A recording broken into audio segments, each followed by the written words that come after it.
Hello everyone, today I am having a Junaid sir from SDBI College Mumbai. Hello sir, how are you? I'm good, Harsh. Nice to be here. Thank you so much sir for being a part of this program. And first question to you is, why do you like to be in an education sector rather than in other sectors? See, after my college, I've always been into teaching for last 18 odd years now, and I've been teaching, say, from the age of 15. So that is something which I'd done earlier, and then I continued doing that. So precisely in my career, I've done nothing apart from being associated with education and teaching.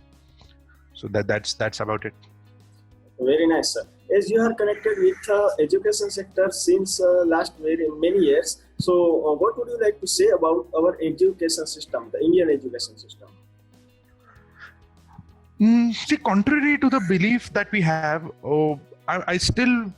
I'm still pretty optimistic with the system that we have, because see, I do a lot of consultation for students who are planning to study abroad as well. I think still at undergrad level we are still decent, but what we need to focus more on is the industry oriented approach, more of internships and more of specializations, which will take time, and that's happening gradually, and hopefully in the next years to come we will see that change, right? So currently, yes, some changes are surely needed, make no mistake about it, but then gradually that's happening, and I'm pretty optimistic with the changes that I'm seeing, and hopefully we'll have much better scenario, say maybe 5, 6, 8 years down the line.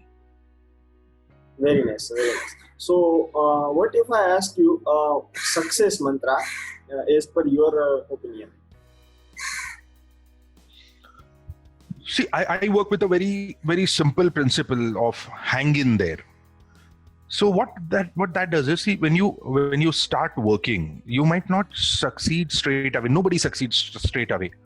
There will be a lot of times where you are about to quit.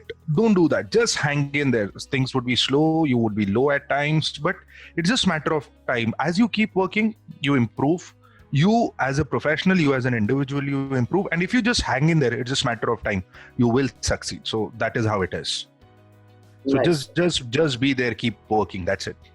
Great. And what is the best part of your institute, SDBI, which is different from other institutes? See, what I've always loved about SDBI is that, like we just spoke about the education system. So they are not sticking to a syllabus which is going to be there for 5 years.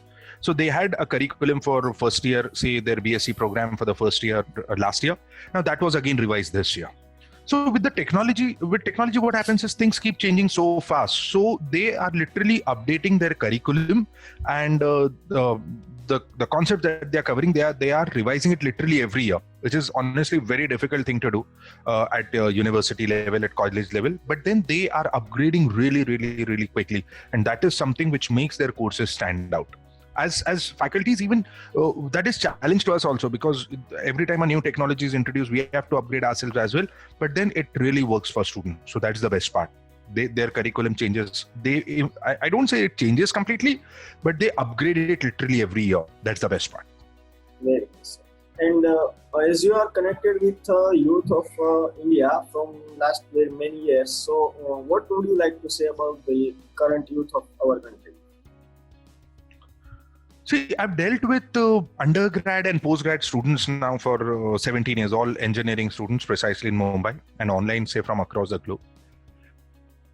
See, my generation, I guess we were the ones who were looking for someone to direct us or someone to guide us or something like that. This generation has so much information at their disposal, and they are so knowledgeable, so well informed, that, see, what I feel is that you impart knowledge to them and just leave them free. They are good enough to explore all the opportunities and pick up the best possible that they can get for themselves. So this generation is way more smarter. They are way more confident than maybe what we were during our younger days. Just leave them free, let them do their stuff, and they will surprise each and every one of us. So this generation is far more superior in terms of the knowledge at that particular age. So that is what I really like about the generation currently. Very nice. And what are the main challenges for your institute in upcoming part, as per your opinion? We at SDBI, basically, again, we are dealing with technology. the biggest challenge whenever you are an institute or a trainer or whoever pertaining to technology, the biggest challenge is that the technology changes very, very, very fast, and you need to keep upgrading. Now that is the biggest challenge for everyone, right from the students to the institutes to the companies to everyone. So by the time you get used to, by the time you get well versed with the technology, that's gone. Now, when we first studied Pascal. It was there for quite some time. Then we had C language. Then we had C++. So every language had a shelf life of at least a decade. That is not the case. With so much new coming up, that is the biggest challenge. And sometimes I feel bad for the students as well. That agreed that they are expected to know a lot of stuff, but in a certain stipulated amount of time, how is it possible for them to just keep learning so much stuff? But unfortunately, they will have to do it. And that is the challenge that everyone is facing, right from the institutes to the universities to the faculties to the students. So how quickly can you upgrade? That's the biggest challenge. Exactly, sir. Exactly. We need to be updated as per the current scenario. And another question to you is, what do you do to make a healthy relationship with your teammates and with your students?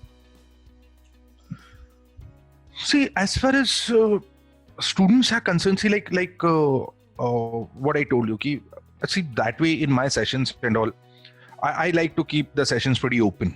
So it can't be, see, that the time has gone when it's the teaching and the learning thing. It's more of a discussion that should happen with the students. Also, you can't try and bind these students. So you've got to let them do their stuff.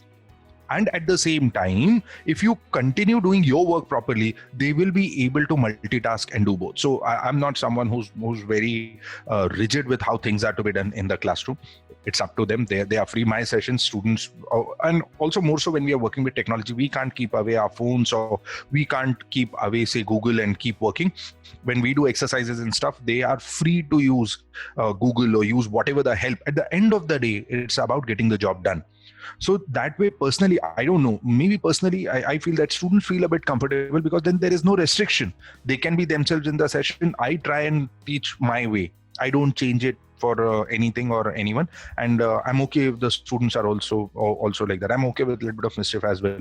That is fine. Unless it is hampering the session or the concepts that we are discussing, they are free to do their stuff. And I always do my stuff my way. Nice. And another question to you is, what is your favorite unprofessional activity or the activity you do in your free time? Apart from being associated with education, the only thing that I do is travel. I travel a lot.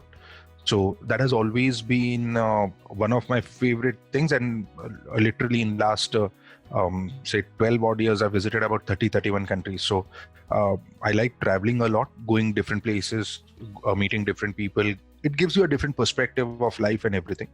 Also, I make it a point that whenever I visit a particular country, I do visit their major universities, meet their program directors, their dean and stuff. So that helps. The world is also looking at. So it helps me grow personally as well as professionally.